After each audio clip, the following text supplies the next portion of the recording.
So we're going to be talking about, keeping teenagers healthy and giving them an education on what is healthy and what isn't. And before we get started, maybe a brief introduction from both of you about your own teenagers, their stories, the struggles they've had, the ups and downs, and what a healthy diet has played in the role of keeping them well as they grow up. So maybe we'll kick off with Damo and move on to Joe. Okay, men first. That's the way. I like that.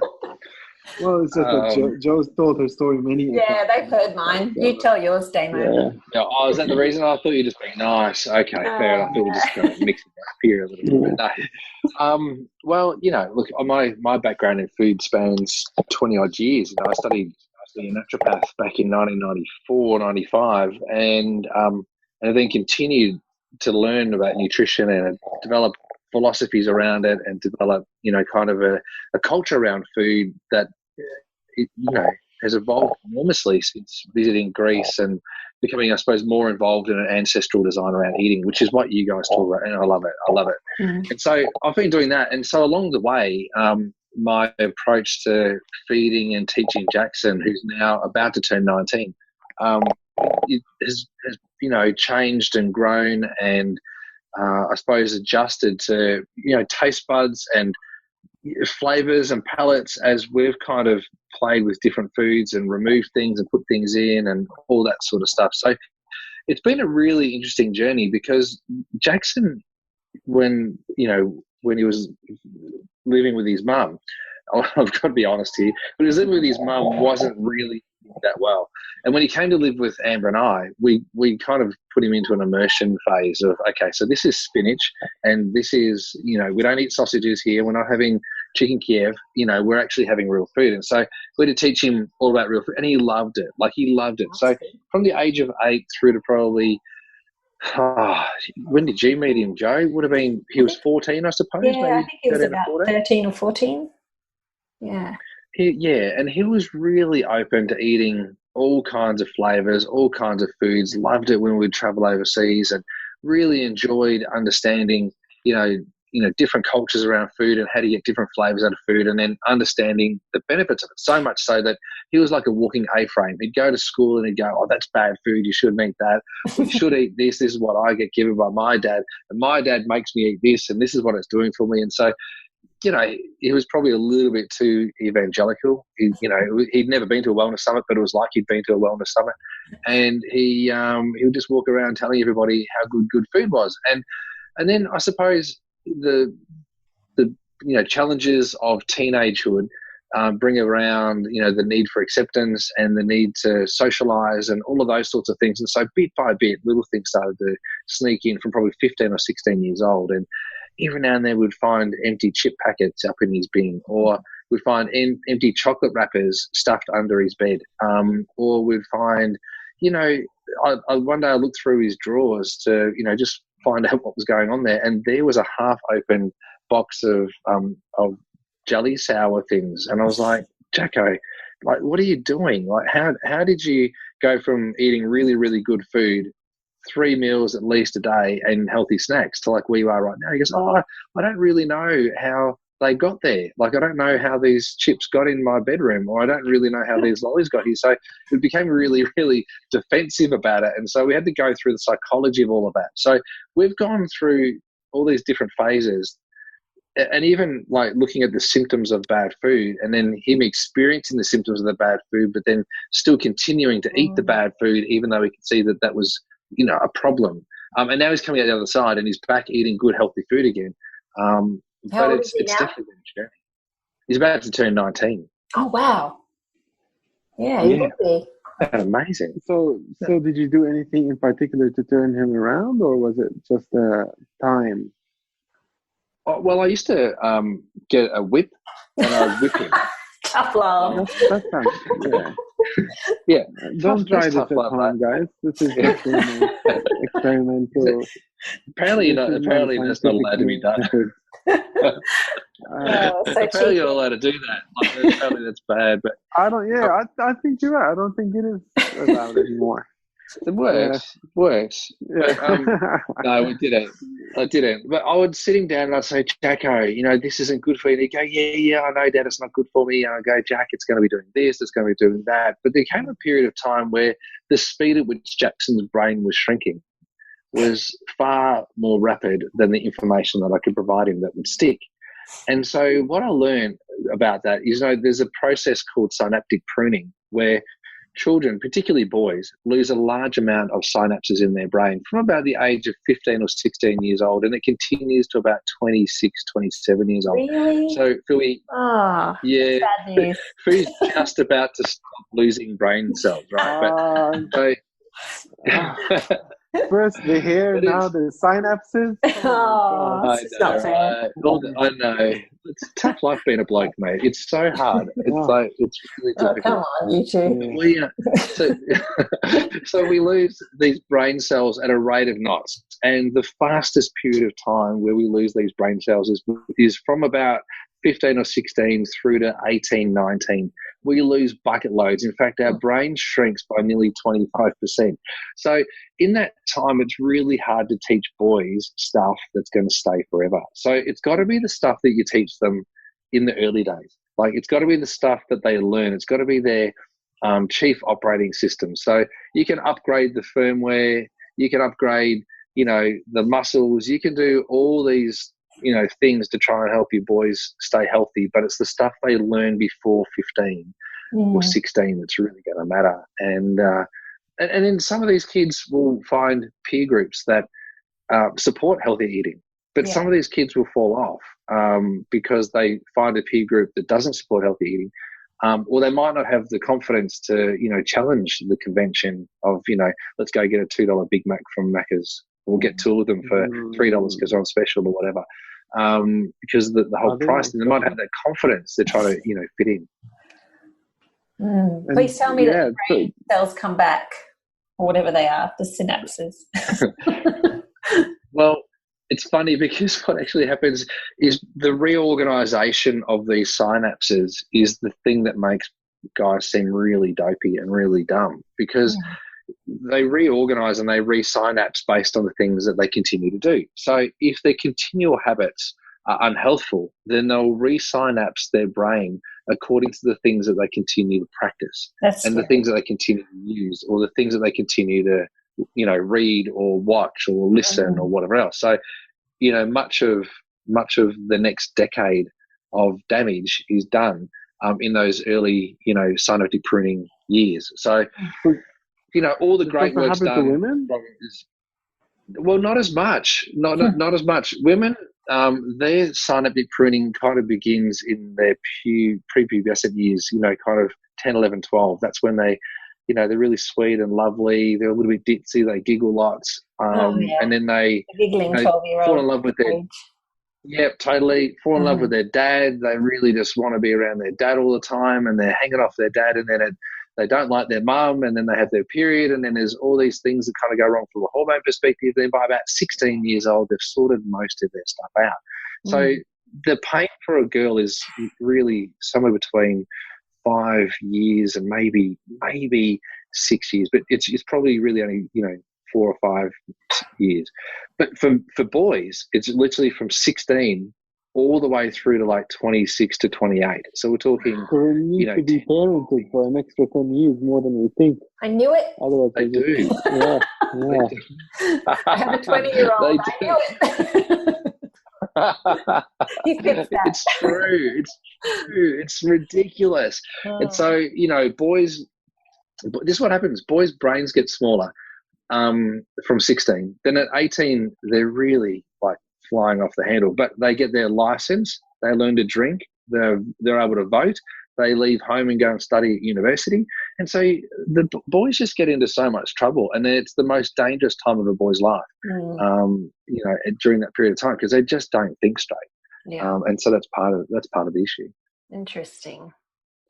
So how have you gone with Jackson now with foods? That you said he's improved a lot in the last year or two. Well, he has, because he now has to take control of his food, because he's moved out of home too, Jack. Right. So he's now moved out of home. He has to take some responsibility for the foods that he's choosing. And so he knows that he needs a good breakfast. And so he tends to eat a pretty good brekkie. Fortunately, he's got access to a great muesli brand, right? So he has that. And then no plugs. And then oh yes, what a expensive habit, what an expensive hobby that one's been. So, but that's another conversation. But then his lunch has been something that I think he's kind of let go. Still, he hasn't really wheeled that in. But his evening meals, he's making much better choices, choosing many more vegetables again, and choosing probably more unadulterated protein. So he's doing a better job there, but only based off the knowledge that he received when he was younger, because there's a whole bunch of kids around him who never were taught how to eat healthy, that they really are averse to the vegetables and the good quality proteins. They kind of go, no, just give me the burgers, or no, just give me the waffles, or I'll just have ice cream, or I don't feel like eating that, so I'm just going to have pasta or whatever else. So because they were never taught healthy food, they've got no concept of what healthy is. So they might think that a blueberry muffin is a healthier choice than, say, a cinnamon muffin. You know what I mean? So it's blueberries, of course. Yeah. That's right. That's exactly right. Actually, cinnamon is probably healthier because cinnamon lowers the glycemic index. There you go. It's sensitivity. That's right. It increases metabolism. Keeps you nice. That's right. Maybe it's a blueberry muffin with cinnamon. Woo. Now we're talking health food. Now I'm getting hungry. That's right. So that's my background. But what about you, Joe? How are you going? Because you are, in everybody in Australia's eyes in the health field, anyone who's got a Thermomix, you're the healthiest person on the planet. Oh, no. So I hope they don't. How have you gone? Well, as most of you know, we went through the GAPS stage, and at first the kids, because it's funny you should mention about the 15-year-old thing with the boys. I think Simeon was 15 when we started GAPS, and Isaac was 13, and the girls were 17 and 11. And it was really hard at first to get them to change, but it was the whole shift happened because Isaac needed it so bad. And I think this is what I tell a lot of parents. Sometimes the only way that you can get teenagers to change their diet is to be really desperate to change their diet. And we were desperate. And so that's sort of how we could make that change quite quickly, pulling back the foods that had gotten a bit careless and really focusing on healing food. And so that within a month or so, they were all just like, oh, this is so good. This food's really good. It's really helping. And so they were on board. By the time we got through GAPS, a couple of years, and we were starting to bring in some foods again that we hadn't had for a long time, then it started to get harder, because sort of once you open the gates a bit, they want to push it. And then, pretty soon it was, oh, well, we'll just have this now and then, the bought sweets or whatever it was. But I've sort of found as the boys got older especially, not just the boys, sorry, my eldest daughter as well is a bit of a sweet tooth, and GAPS helped to pull that back for them. But then once they started to let in a little bit, they wanted more and more. And I kind of had to, especially once they get older, there's not a lot you can do. It's like you say, they have to think about what they've learned when they're younger, and it sort of is all based on that. But it's pretty common, I think, for them to push it for a while and to get away from what you've taught them, and to kind of try all the foods that they haven't had for a fair while once they're out and about with friends.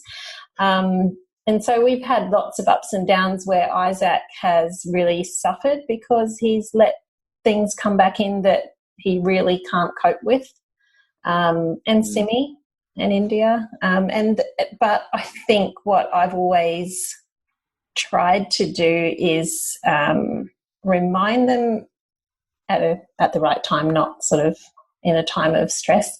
But, chat to them about how they feel when they eat certain things, and how they, show them, I guess, remind them of the effects of food. So with Isaac, if he lets the sugars and the horrible fats that are in junk food come back in, his anxiety goes through the roof.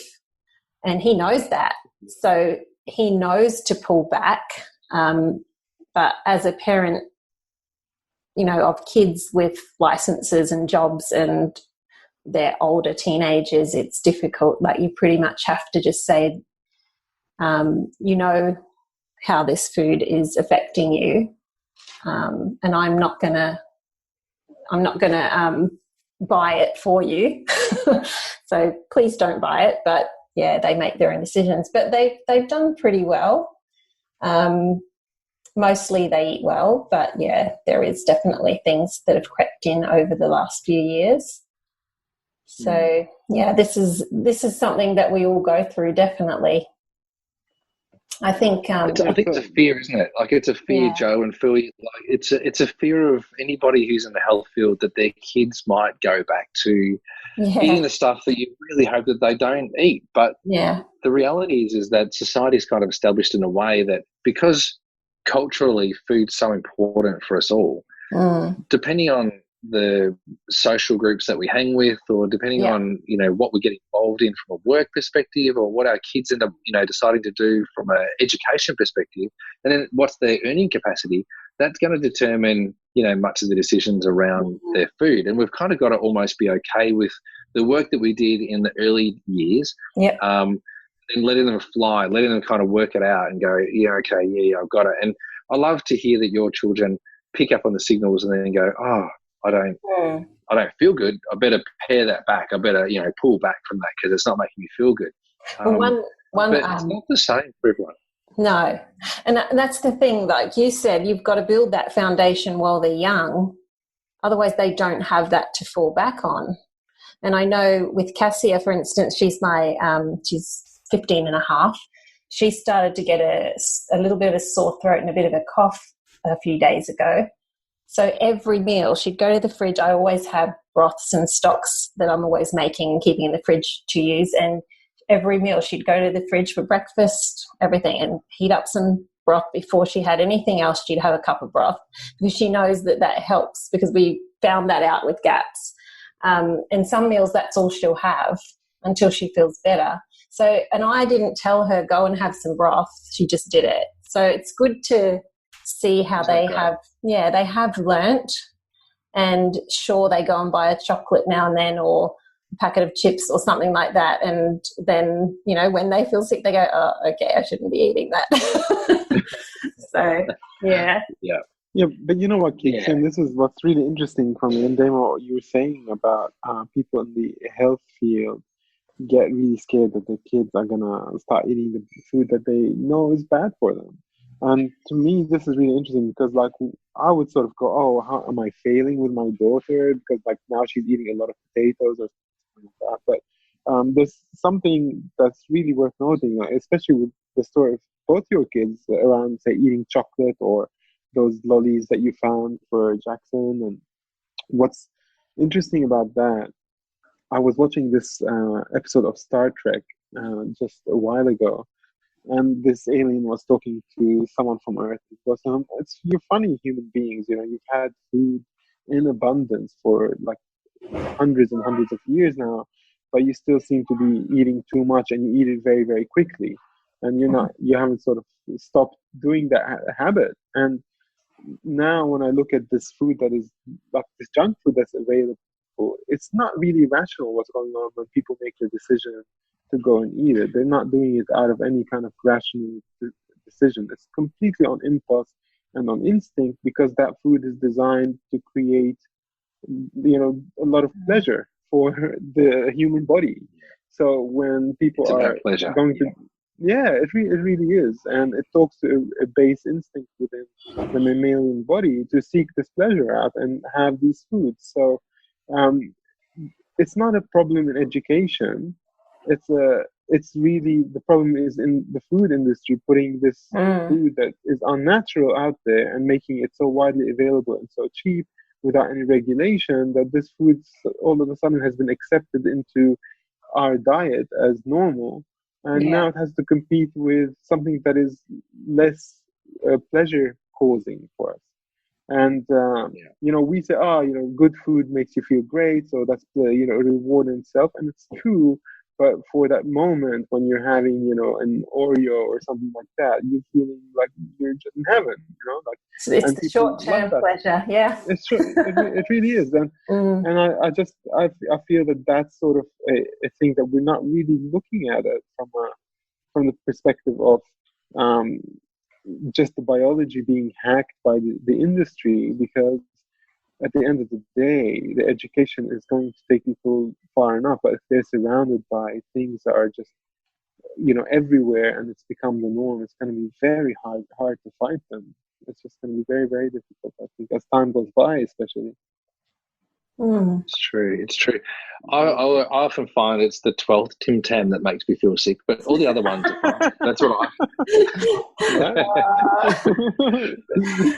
What's interesting is they should sell them in 11. Yeah, only 11, it'd be fine. You'd have no issues at all. That makes me I know, right? Just the thought of it. I love that in Star Trek they were talking about that. There's a great movie that Disney brought out called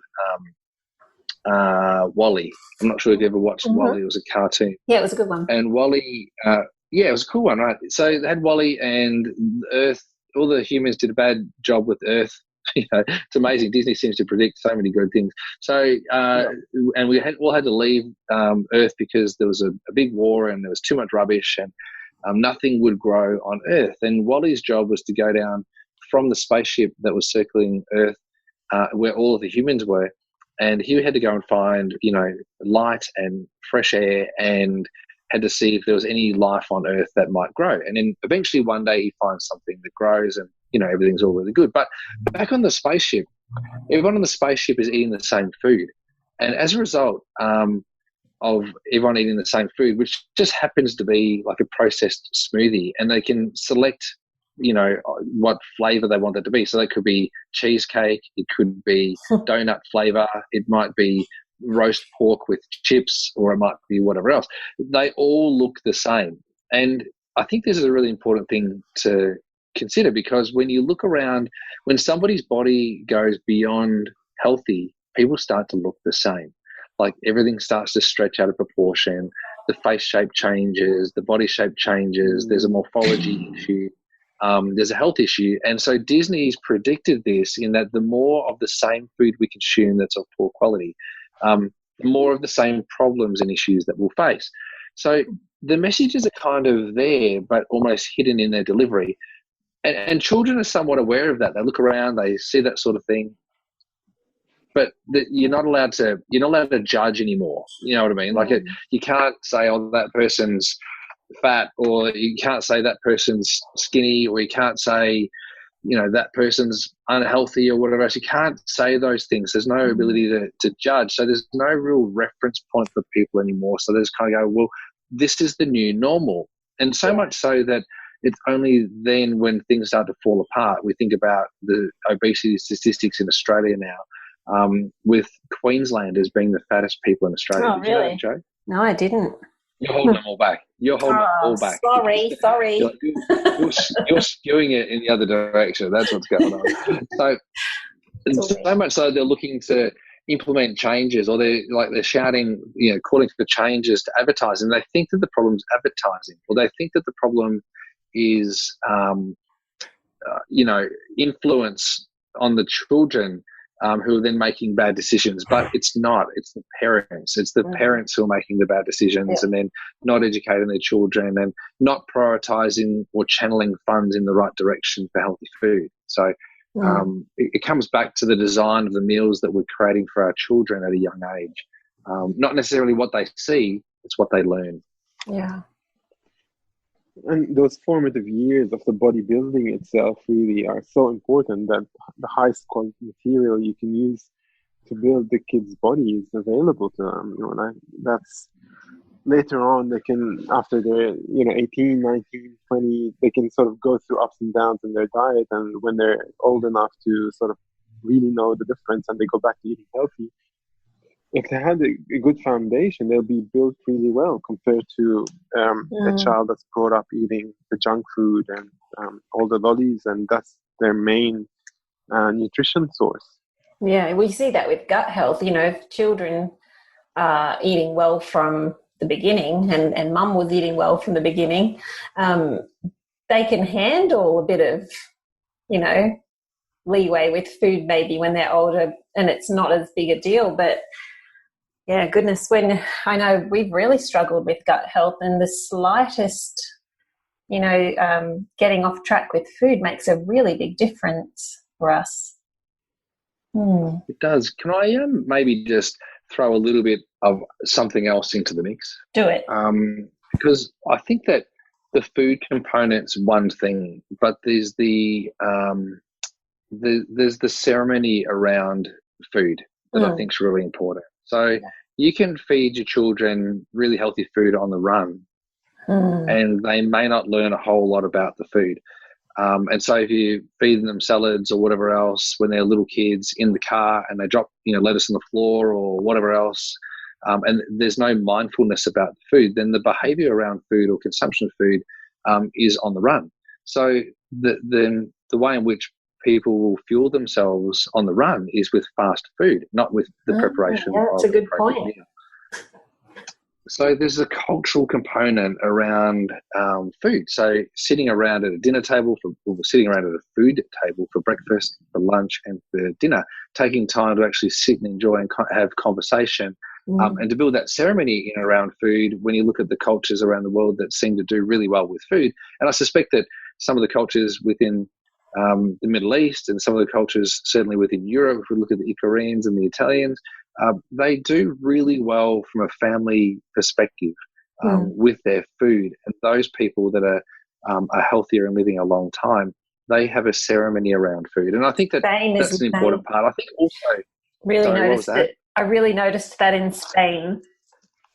Yeah, totally right, totally. And then the other thing which I think is really important is the health decisions that people make. So when they have a symptom, what do they look to do? Do they look to change their behaviour, or do they look to ameliorate the symptom with a Panadol or an aspirin, or do they go to the doctor for some antibiotics? And so for the very health conscious family, they're more likely to avoid going to get antibiotics or pharmaceutical intervention and maybe look at the behaviours of the person who's experiencing the symptoms. So are they likely to look for a cause based on behaviour, or they're looking for an external cause that's not their fault? So I think that education is also something that will help children make better decisions as they go into teenage years, because if they can identify that they're not feeling well because of their behaviour, as opposed to they're not feeling well because Sally down the hallway also has the flu, or Johnny across the hallway has got diarrhea. Like, if they can identify that it's their behaviour that's causing this problem as opposed to someone else's fault, then they'll look to correct their dysfunction through their own behaviour as opposed to look for an external source of symptom management. Does that make sense? So basically always look first at what you're eating and what your lifestyle is. Totally link it, link it. So you can't help anything. Yeah. Well, you've done that beautifully, Jo. Yeah. Tried to. You've done that beautifully, because, your daughter, when she's not feeling well, she goes to the fridge and gets some bone broth. Now, there'll be other people that when they're not feeling well, they'll go and get some codral. Yeah. But so there's a difference there. There's a behavioural difference, and that behavioural difference is based on this very fact, is that the person who goes and buys codral thinks it's not their fault that they've got a sore throat. The person who's going to get some bone broth recognises that it's been a fault in their behaviour that now they've got a sore throat, and that they can actually improve some things to actually help their body get on top of it. Whereas someone who's searching for codral or paracetamol is going, something's happening to me, I've got this thing, I better use something else externally to fix my problem because it's not my fault, if that makes sense. And also, like Damian, I sort of go a little bit further, and in that the person who's taking the bone broth goes, oh, I'm not feeling well, so I'm going to take some time and give my body the time and the nutrients that it needs in order to optimize itself and to heal from what's going on, and so that I could feel good. And they look at their body with a sense of compassion.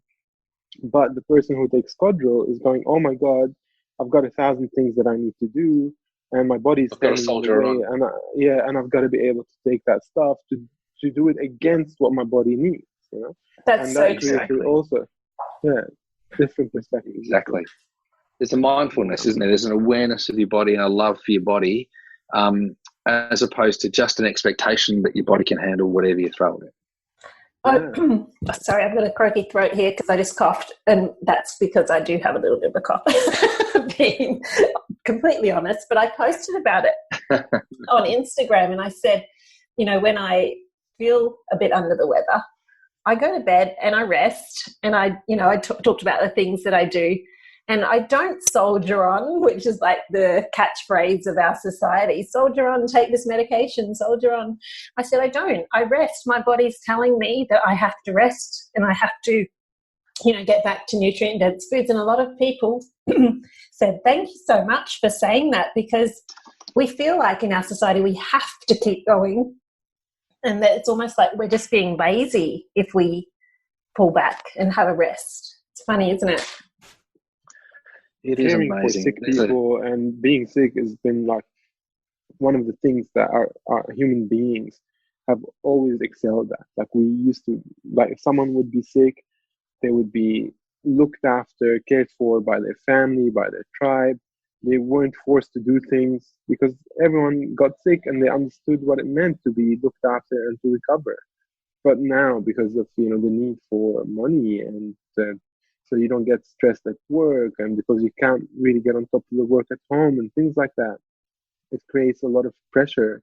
And really, it's about talking about social engineering, or reverse engineering, and going back to where we were in our mindsets. That's one of the things we've got to do there, to be able to say, oh, okay, well, like it's time to be sick now. It's okay, and I'm gonna need to rest. And that's so far from where we are. Just so far. It's incredible. Yeah. And that's like in our family, I've trained the kids that if someone's sick, then the other people in the family look after them, and we don't push them to do everything, and we let them rest. And so then I benefit from that, because when I'm sick, I just lay in bed and they bring me meals and cups of tea. Yeah, that's how it should be. That's how it should be. Right. Yeah. Well played, Joe. Well played, Joe. I know. That's good. But we should, get back to the... Sorry, go ahead. I was just going to say that the other day, I was on Triple M the other day, and they said, why is the cold and the flu lasting longer this year than any other year before? And I said, what are you talking about? They said, everyone seems to be sick, and, they have colds for longer and they've got flus for longer. And I said, they don't really. They're just, it's that they're meant to have it for a period of time, but they're meant to stay at home and rest. It's just that we have an expectation that people are meant to continue to, keep on firing on all four. And as a result of that, it appears that people are sicker for longer. But the other thing is too that people do stay sicker for longer if they just treat the symptoms. So if they're not looking to rebuild the body, then they're going to stay sicker for longer, because the bacteria or the virus has a greater opportunity to stick around. So if you just treat the temperature by taking some paracetamol, you're not actually trying to rid the body of the infection. In other words, the body has a defense mechanism set up to raise the temperature to beat off this virus or this bacteria. If you suppress that, then that bacteria or virus just sticks around.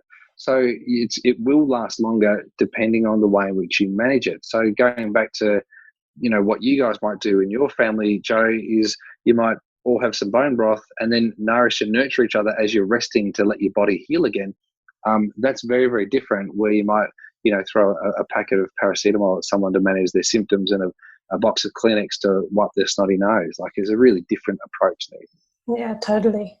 Off track, weren't we? A bit off track. So. That's okay, but we knew that maybe we could rename the podcast to something else. Who knows? Yeah. That's all right. But shall we take it back to the kids and the teenagers, and maybe looking at really what your individual goals are when it comes to kids and health, and what you want for them and what you want them to know. So Damo can let us know what your goals with your kids are, with your son. And yeah, absolutely. Well, my goal for Jackson is that he lives a healthy, long life. That's it. And so I can continue to, tiger parent him. I can, be the helicopter parent and be over the top of him and not allow him to make his own decisions, and then you have the repercussions. Or I can actually let him have, make those decisions and have those repercussions, and then him learn from that. So, and that's the place that I find myself in these days. So now that he's left the home, he's living out of the university where he's studying, and he now has to be, I suppose, aware of the decisions that he's making. I've got to now drip feed him some information and continue to parent him, because that's my job as a parent. My job as a parent will never stop, I feel. Like, I thought that maybe when he turned 18, my job was done, but it feels like it's just different now. I used to have maybe a bit more of an influence over his decision making, whereas I have less of an influence over his decision making, but I can still reinforce the knowledge that he's got, and he can still continue to learn from me and learn from Amber, and probably also his mum, now that she's on a healthy path, that they can make better decisions for themselves, as well as be guided, if that makes sense. Now, I know that he's going to drink alcohol and play up and probably eat bad food, and I still to this day don't think he's eaten McDonald's, and I'm pretty sure he hasn't had McDonald's. That's pretty good. Which is pretty cool. But that doesn't mean that he hasn't bought a shopping trolley full of chips and chocolate and, all the other bits. For sure. I don't think he's ever drunk Coca-Cola either. So I think there's a couple of little wins there. But he's definitely had KFC. I know that for sure. And he's definitely had Road Rooster. So, I have some little wins that I can chalk up. But I think what I've got to do, and my hope for him, is that he stays as healthy as he possibly can, and still, feel that he's included, and maybe at some point he then might become a leader. I think that's really difficult. And I think if he can become a bit of a leader and people go, oh, Jacko actually seems to never get sick, what's he actually doing? Because if Jackson does get sick, he says, Dad, I need an adjustment. Or Dad, have you got any broth? Or Dad, have you got any fired mushroom extract? Or whatever it is that we use to help each other out, to get each other well. That's what we do, but it doesn't include paracetamol. It doesn't include anti-inflammatories, and it doesn't include, all what was the extract you mentioned? Sorry. Oh, it's a 5 mushroom extract. It contains shiitake and maitake and coriolus and grifola and all those sorts of mushrooms. Yeah, it's really very, very effective, particularly for children with strep throat and that sort of thing. So that's Jackson's weakness. If he's let himself go, he gets a sore throat. So because he's a singer, that's his most vulnerable area. So I didn't know that. Yeah, he's a beautiful singer. Yeah. Aww. So he's got to look after his voice. Yeah. But so my hope for him is that he continues to make better decisions and he stays as healthy as he possibly can. I don't think he's going to go down the health route. So I don't think he's going to be, the health guru or, do podcasts, called The Wellness Boys or whatever it's going to be like. I don't think he can do that. I think he's going down to the finance route. If he goes down the finance route, I hope that he stays really healthy based on the information and the leadership that I've been able to show, and share, if that makes sense. Yeah. Jojo, what about you? Were you asking me how sorry, I forgot what the question was. What goals do you have for your kids when it comes to health? Okay. Well, my main goal is that they would take responsibility for their own health as they get older. And this is something I've said to them, even when we were doing GAPS, and they would be like, oh, well, how come Dad can eat whatever he wants? I'm like, well, because he's an adult and he has to make his own decisions and he has to take responsibility for his own health. And you'll get to that stage one day. And I hope that you will understand, the basics of healthy eating and make good choices. But that's for when when you're the one buying the food, which now they are helping to buy the food. So helping them to understand the benefits of good food, obviously, which I think I have definitely showed that to them. And because they've seen that gigantic change with Isaac, and even with each one of us really, but especially Isaac, thankfully they've got that they'll always remember. But I want them to be self-motivated. I don't want to police them. I want them to learn to listen to their own bodies and to know what good feels like. And I think that a lot of adults don't know that.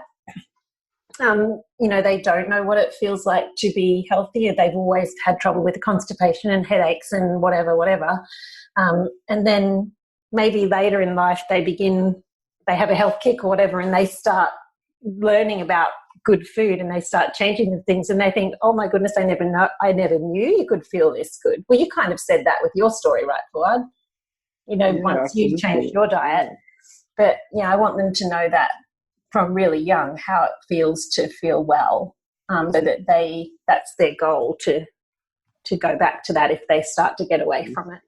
And I think kids will go away from it at times, just like we've talked about, but I think when they know what it feels like to feel good, they'll want to get back to that.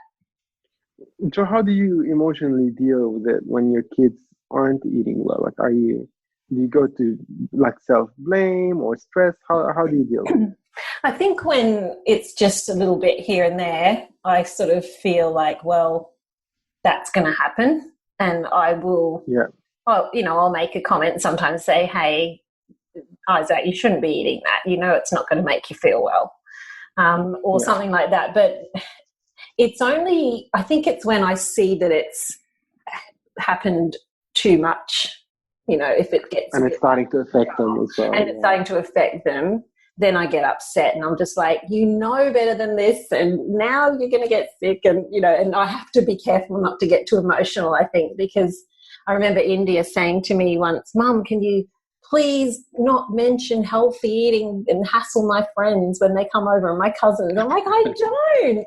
But she sort of, if I made the slightest comment when her friends were there, I think it embarrassed her. So I have to be really careful. Like lettuce. Hey? You might say lettuce. You might say lettuce or blueberry, and then that's enough. No, it was more like... you have to talk about good food. They'd come home with friends and they'd all have things that, not all of them, but sometimes they'd bring home things that I didn't really want them having in the house, and I'd be like, what's this? So,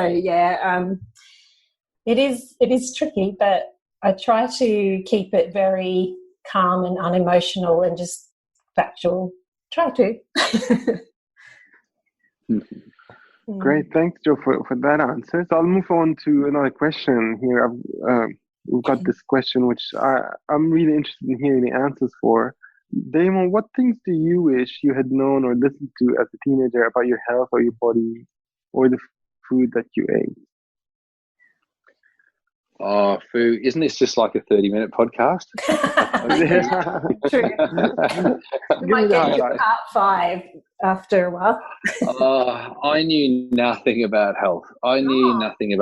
And because I don't know if you know my proper story. I'll be sharing a lot of my story at the Wellness Summit, because not many people know my health story, my background. So I'll be sharing that at the Wellness Summit this year. But I was a very poor eater and a very unhealthy child, like a really, really unhealthy kid. So let's hope everyone. Look how Damo turned out. look what could happen. And I think had I had I suppose if my mum had the resources that I had, when I was raising Jackson, if she had that for me, then I reckon she would have directed me down a healthy pathway. But because we were very, very, very, very poor family, and we relied on free bread deliveries from the St. Vincent de Paul in order to feed ourselves, we kind of just got by. We just did things, and there was no awareness that food could actually play a role in your health. So nevertheless, probably in the 10 years from the age of 3 through to 13, I would have had more than 100 courses of antibiotics, like including injections. My tonsils were removed. I had grommets. I had infections. I had, I think, something like 11 surgeries by the time I was like 14 or 15 years old. So I wasn't a very well person at all, but we never, ever, ever thought it was to do with our food, ever. And so if I had known anything about health and well-being, I wish I had known about food when I was growing up. Because if I'd known about food when I was growing up and the impact it would have on my health, I think I'd be healthier now, and I'd probably find it easier to remain healthy as opposed to falling back into bad habits. Because believe it or not, being a human being, I still actually do fall back into bad habits. You know, if times are tough, I might fall into the habit of eating some chocolate. Or if, you know, I'm out at parties, I'll have some bad food. So I do that most probably because I slip back into being mindless around the food that I eat. But I'm also probably not as hard on myself as what I was, say, 15 years ago when I was doing television. You know, when I was doing TV, I was very hard on myself because I thought that you had to be one way or the other, as opposed to, I suppose, being kinder to myself. So I think if I had have known anything, I wish I'd known about food, and that food could be medicine. I just had no idea at that stage. So, you know, it's a simple sort of thing, long answer for a simple request. I wish I knew about. No, it's amazing to hear about your story. I never knew that you struggled that much. You look so well, like you're a picture of health really at the moment. So yeah, it's amazing, man. That's amazing. Thanks, mate. Well, I'll model my haircut on yours. I don't look as good as you, so but I am. Have amazing hair. I am. Great heads. But you know, I've only in the last 15 years realised that the body will continue to heal itself, and it's only really in the last 5 years that I've been absolute in my resolve that the body will always heal, and the degree to which it will heal and how well it will heal is absolutely totally dependent on what you allow it to do. So if you give it all of the things that it needs to heal, it will heal. If you get out of its way, it will heal. If you continue to abuse it, let's say you continue to smoke, it's going to really struggle to heal. If you continue to eat really bad food, it's going to really struggle to heal. So if you give it the right nutrition, the right mindset, some fresh air, some water, and some movement, your body will heal. And I think that's a really important thing to learn, regardless of where you are right now, how much damage you've done to yourself or how much damage you've done to your children. You can flip it around by just changing the landscape, changing the environment. And I'm committed to that resolve, in that I know even to the day that my grandfather died, at the age of 99 years and 352 days, like even to that age, he was still healing himself. You know, only a week before that, he cut himself on a table, and by the time he died, that wound had healed itself, and there was a little scab on there. So even as he was in his last days, he was still healing himself. The body will continue to heal until it runs out of breath. And so you just need to acknowledge that we can heal ourselves and get healthy again. Yeah, amazing. Joe, what about you? What's your what do you wish that you had listened to? Very similar. I wish I'd known about the ability, like the importance of food for healing, because I thought that all my problems, all my health issues when I was young, were due to my body type or my genetics or something like that, and I thought there was nothing I could do about them. And I went through a lot of years of being pretty sick and not knowing there was anything I could do about that. And the sugar was something that I wish I'd known about, because even when I started to try to eat more of a natural diet, I still didn't understand how sugar affects you. And I would still, I remember one of my healthy friends laughing at me when I was like 30 or so and saying, oh, you think it makes you healthy because it's gluten-free and dairy-free and you still have all this sugar. And I didn't know what she meant. I still didn't understand it at that age. And it's caused so many issues for me, my addiction to sugar from a very young age. It caused hormone issues. It caused all sorts of things. And I wish I'd understood early on. But, growing up in an American family, everything was sugar. Every drink we had sugar in it, even though Mum made everything from scratch. Our iced tea was full of sugar. Our juice from the fruit on our trees, she'd add heaps of sugar. Everything was sugar. Baking and, homemade baking, everything was just full of sugar. So that's really been a problem for me with my health. So I wish I'd known about that.